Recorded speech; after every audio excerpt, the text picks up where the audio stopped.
জায়গাটা কিরকম হয়ে গেছে, বাড়িতে টাকা পাওয়া লাগবে, মিস্ত্রিও ডাকাইছি, বেড়াতে কিছু হয় না।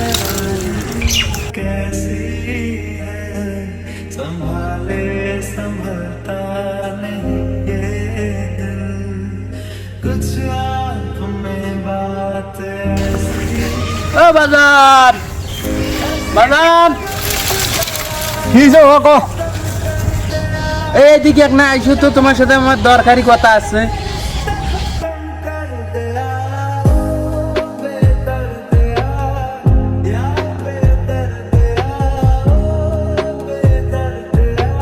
বাকি কত কি বলবি?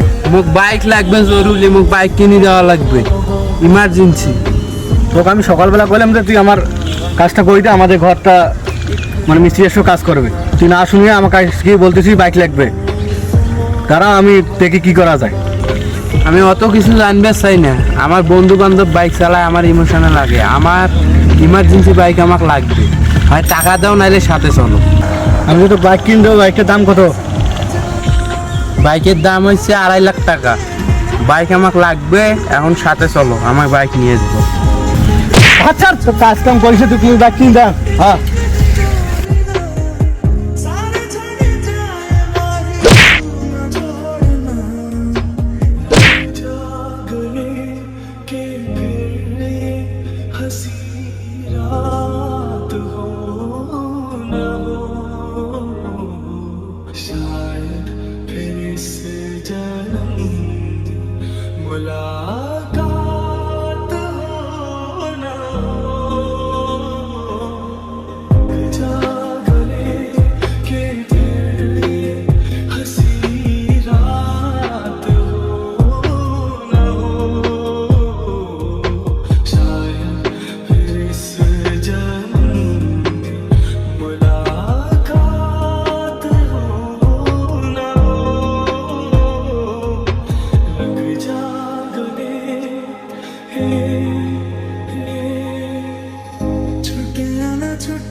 ভাই কি হয়েছে? ওই কথা কইস, মোর বেড়া আজকে ডাঙ্গে ডুঙ্গে দেখ, বাইকের জন্য আমার গেম কি করে অবস্থা করছে দেখ। পাঞ্জাবি দেখ, যে ছেলে মেয়ের জন্য দিনকে দিন বললি না, রাতকে রাত বললি না, সেই ছেলে মেয়ে আজ তোকে এভাবে ধরে মারলো।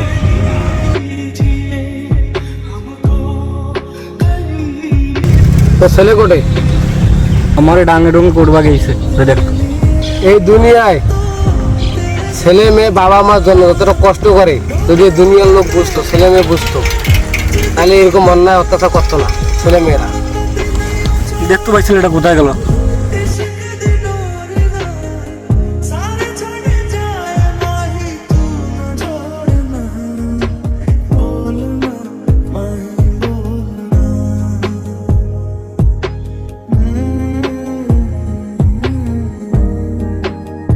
বাপ তো দিনে রাইতে কষ্ট করে, মাথার ঘাম পায়ে ফেলে, তুই সেইভাবে এইভাবে মারলি। একটা বাপ দিনকে দিন বলে না, রাতকে রাত বলে না, সে দিনে রাতে পরিশ্রম করে শুধুমাত্র কার জন্য? ছেলে মেয়ের জন্য। আর তুই তো এই বাবার সাথে এরকম করলি শুধুমাত্র বাইকের জন্য। হ্যাঁ, ফালতু কথা।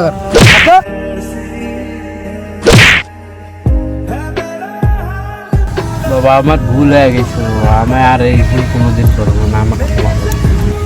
বাপ কিন্তু সেটা বোঝে যে ছেলেরা এরকম চাচ্ছে, দেওয়া লাগবে। তুমি আসি আমাকে এরকম মারলা, ঠিক আছে মানি না, তো যাও তোমাকে আমি বাইক কিনে দেবো।